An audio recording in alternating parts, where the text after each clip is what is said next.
Good morning friends. तो partnership में अब हम सेल टू अ कंपनी और conversion into of a firm into a company वाले कॉन्सेप्ट से इस प्रॉब्लम को सॉल्व कर रहे हैं। एक बार स्टडी करते हैं, उसके बाद सॉल्व करेंगे। A and B were carrying on business, sharing profit and losses equally. The firm balance sheet as of 31st December 2011 was, ये हमें बैलेंस शीट दी हुई है। क्रेडिटर है, बैंक ओवरड्राफ्ट है, कैपिटल अकाउंट है, एसेट्स में stock, machinery, debtor, joint life policy, lease hold premises, profit and loss account है। Assets में प्रॉफिट एंड लॉस अकाउंट है, मतलब लॉस है, और ये ड्राइंग अकाउंट्स है। The business was carried on till 30 जून। 31 दिसंबर की बैलेंस शीट है और 30 जून तक बिजनेस किया है। इसका मतलब 6 महीने बिजनेस किया है। The partners withdraw in equal amount half the amount of profit made during the period of 6 months after charging depreciation and after writing off 5% on leasehold premises। ये देखिए दो चीज़ें हैं, वहाँ पर 10% पर एनम दिया है और यहाँ पर 5% दिया है। 5% पर एनम नहीं दिया है। ये बहुत बारीक सी चीज़ें होती हैं जिन्हें समझना है। In the half years the sundry creditors were reduce to this, bank overdraft by this, stock was valued this, debtor at इतना। आगे लिखा है the joint life policy had been surrendered. Had been surrendered का मतलब है ये पैसा surrendered हो चुका है और हमने ये पैसा ले लिया है। अब 30 जून 2012 को ये बैलेंस शीट में शो नहीं होगा। रिवैल्यूड नहीं लिखा है या वैल्यूड नहीं लिखा है, लिखा है surrendered. And other item remain in the same as of 31 December. On 30 June 2012 the firm sold the business. ये एक हमारा सेकंड पार्ट है। सबसे पहले जो 6 महीने में काम हुआ है, तो हमें जब भी बिजनेस को सेल करना है तो उस डेट की बैलेंस शीट चाहिए। तो हमारा जो पहला टारगेट है वो क्या है, 30 जून 2012 की क्या बैलेंस शीट है ये बनानी है। ठीक है, कैसे बनेगी वो मैं आपको बताता हूँ। ठीक है, सो अवर फोकस क्या है,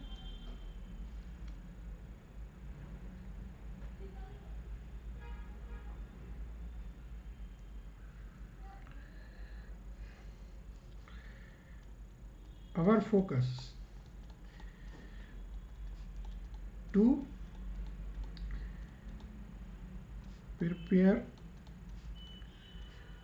balance sheet as on 30 June 2012।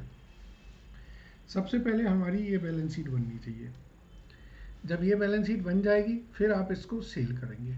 सही है, ठीक। तो हम बनाते हैं balance sheet as on 30 June 2012।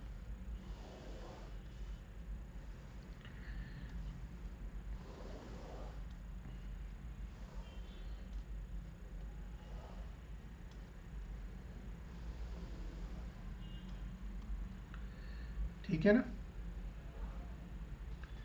Firm का नाम क्या है, एवी है। चलिए, तो क्वेश्चन में जो जो इन्फॉर्मेशन दी है उन्हें लिख दें आप।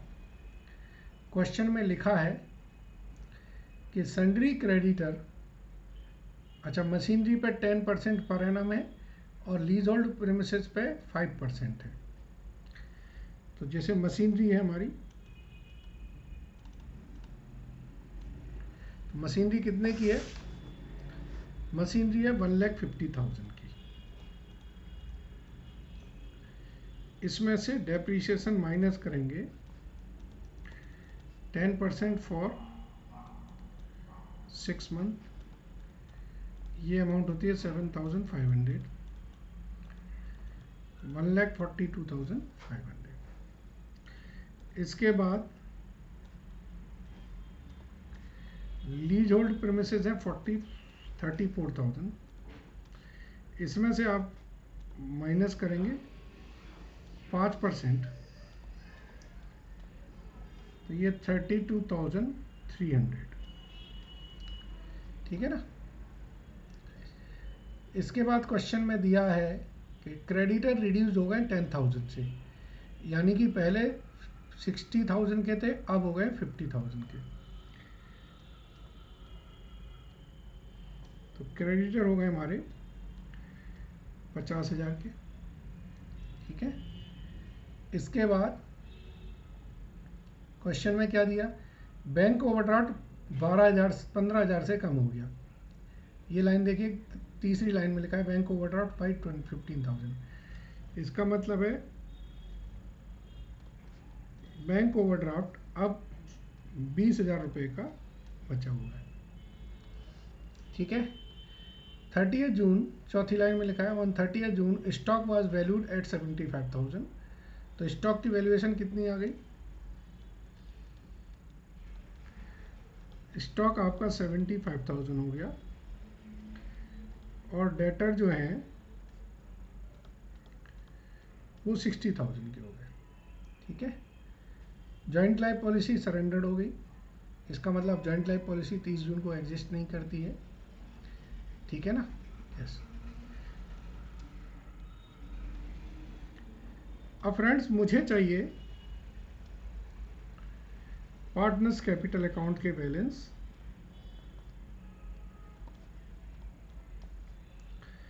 ए और बी के 30 जून 2012 को। तो इसके लिए मैं पार्टनर्स कैपिटल अकाउंट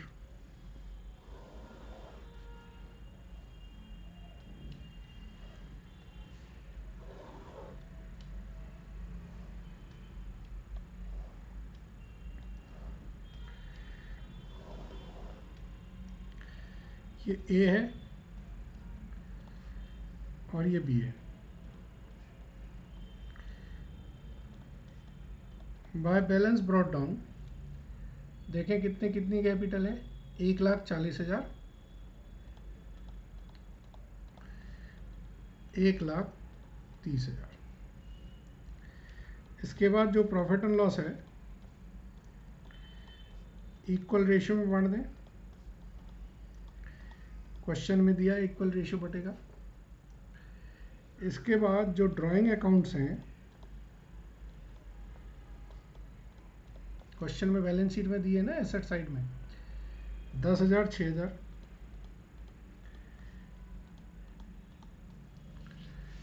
अब जो मोस्ट इंपॉर्टेंट कॉन्सेप्ट है उसको समझ लीजिए। मोस्ट इंपॉर्टेंट कॉन्सेप्ट ये लाइन है। इस लाइन को बहुत अच्छी तरह समझिए। पढ़िए क्या लिखा है, partners withdraw in equal amount half the amount of profit made during the period. Okay, इसका मतलब है कि सपोज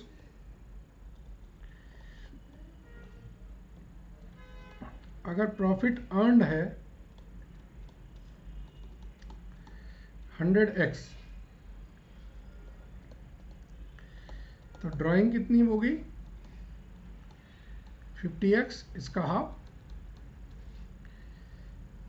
तो जो प्रॉफिट आफ्टर ड्राइंग होगी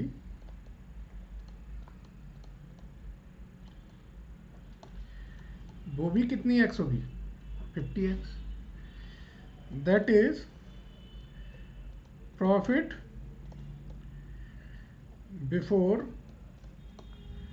ड्राइंग अगर निकालना है तो प्रॉफिट आफ्टर ड्राइंग में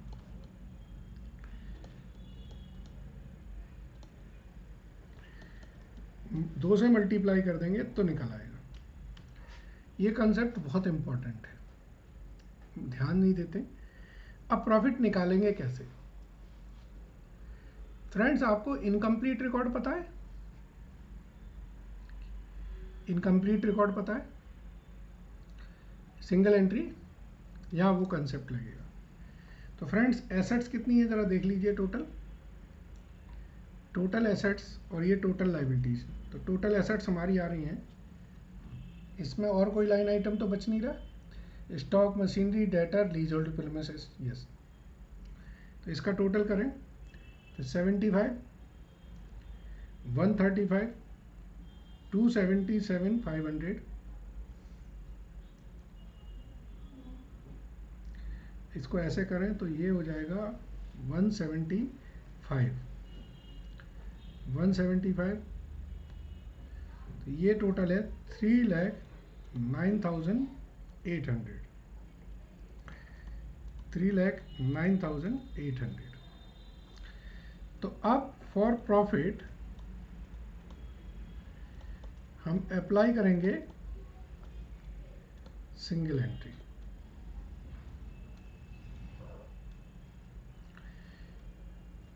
capital on 30th June 2012, combined capital कितनी है? ये हमारी है 2,39,800। कैसे? 3,09,800 माइनस 70,000, यहाँ देख लो, सही है। अब ऐड करते हैं हम लोग इसमें ड्राइंग, ये हमें पता नहीं है।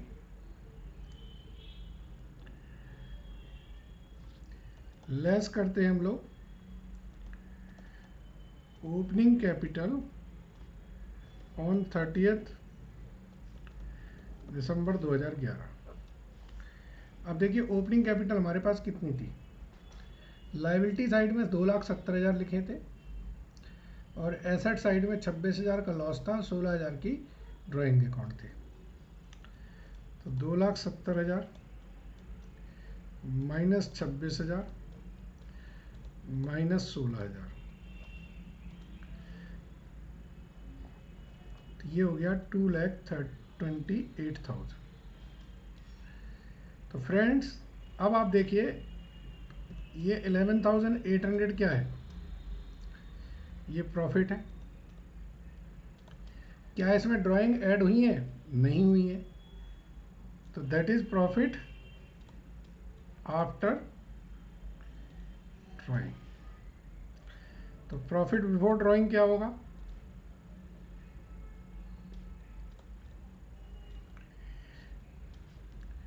$11,800 इंटू 2, 23,600। और ड्राइंग कितनी होगी? ड्राइंग होगी 23,600 का आधा 11,800। तो इसमें जो ड्राइंग आएंगी वो 5,900 आएंगी, और जो प्रॉफिट्स आएगा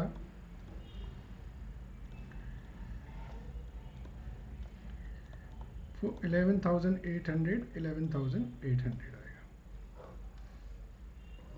ठीक है, तो इसका टोटल आएगा 151,800, 141,800, 151,800, 141,800। तो बैलेंस कैरिड डाउन जो बन रहा है वो देखें कितना आएगा।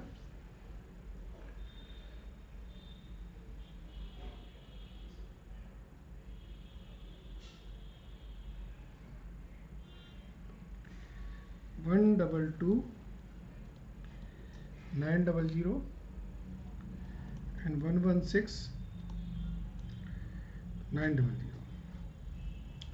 So 122,116,239,800। तो सब अभी हमने क्या किया, बैलेंस शीट बना ली। कब की? 30 जून 2012 की। अब इस 30 जून 2012 के बाद एक जो कन्वर्जन का कंसेप्ट है वो हमें अप्लाई करना है। उसमें क्या करना होता है कि इस बैलेंस शीट को हम बेच देते हैं, मतलब ट्रांसफ़र कर देंगे। तो अगले पेज में अब हम कंसेप्ट करते हैं transfer, conversion of firm into a company. So उसमें हमें क्या बनाना पड़ता है? उसमें हमें बनाना है एक realisation account,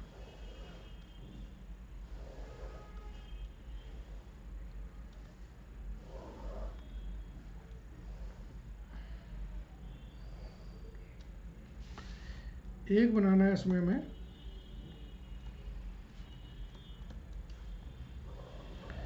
partners capital account,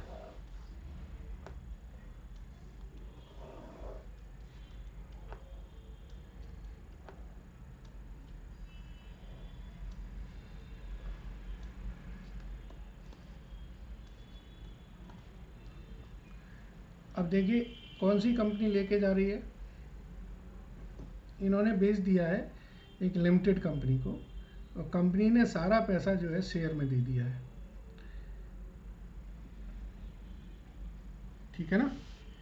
तो एक हमारी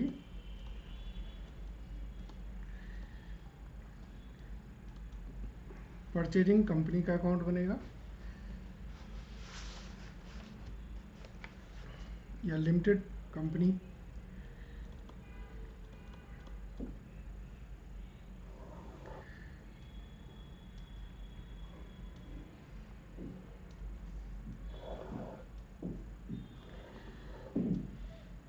ठीक है। और एक पैसे बना देते हैं हम लोग share in purchasing company,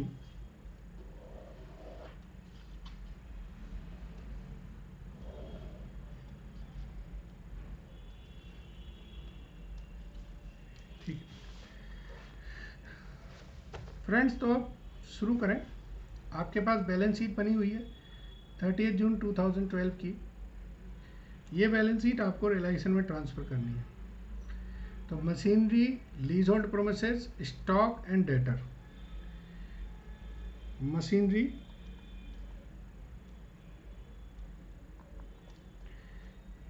$1,42,500, lease hold promises 32,300, stock 75,000, debtor 60,000, creditor 50,000, bank overdraft 20,000, partners capital में बैलेंस ब्रॉट डाउन 1,22,900, 1,16,900। ये आपके बैलेंस है जो ट्रांसफ़र हुए, पूरी बैलेंस ही ट्रांसफ़र हुई। अब इन्होंने बताया है कि हमने बिजनेस एक्वायर किया, कैसे किया है। The firm sold the business to a limited company, the value of the goodwill was fixed at 1 lakh and rest of the assets are valued on the basis of balance sheet. तो हम लिखेंगे purchase consideration कितनी हुई, total assets कितनी है, balance sheet की value में 3,09,800 है। इसमें इन्होंने सिर्फ गुडविल की वैल्यू बढ़ा दी है 1 लाख, और लायबिलिटीज हमारी है 70,000 की, ठीक है। तो ये 339,800 ये हमारी परचेज कंसीडरेशन हो गई। सो आप यहाँ पे एंट्री लिखेंगे, बाय लिमिटेड कंपनी 339,800। तो लिमिटेड कंपनी में टू रियलाइजेशन 339,800। ये इन्होंने डिस्चार्ज कैसे किए हैं, by share in purchasing company 339,800। तो यहाँ पर आ जाएंगे टू परचेजिंग कंपनी 339,800। बस आप गौर से देखेंगे यहाँ पे तो 1 लाख रुपए का प्रॉफिट हो रहा है, क्योंकि जो गुडविल है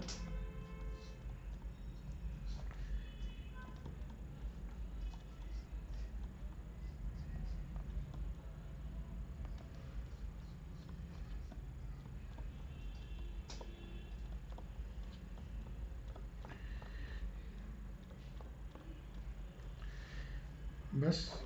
और इन लोगों को जो टोटल पेमेंट देनी है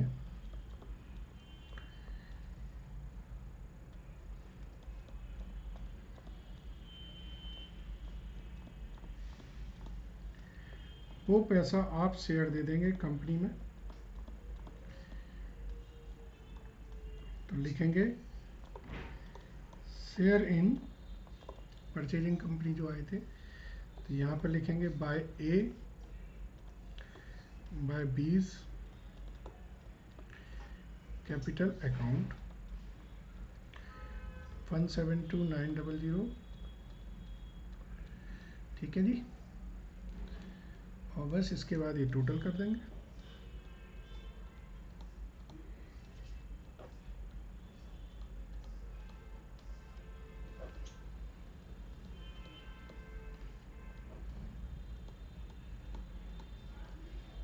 हो गया। तो आपने क्वेश्चन में क्या समझा?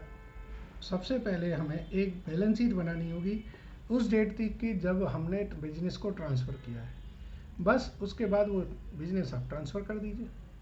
तो बहुत ही सिंपल प्रॉब्लम है और इंस्टीट्यूट ये बार बार पूछता है ऐसे, क्योंकि ऐसे ट्रिकी क्वेश्चन इंस्टीट्यूट को बच्चों से करवाने में मज़ा भी आता है। आई होप आपको समझ आया होगा। Thank you very much.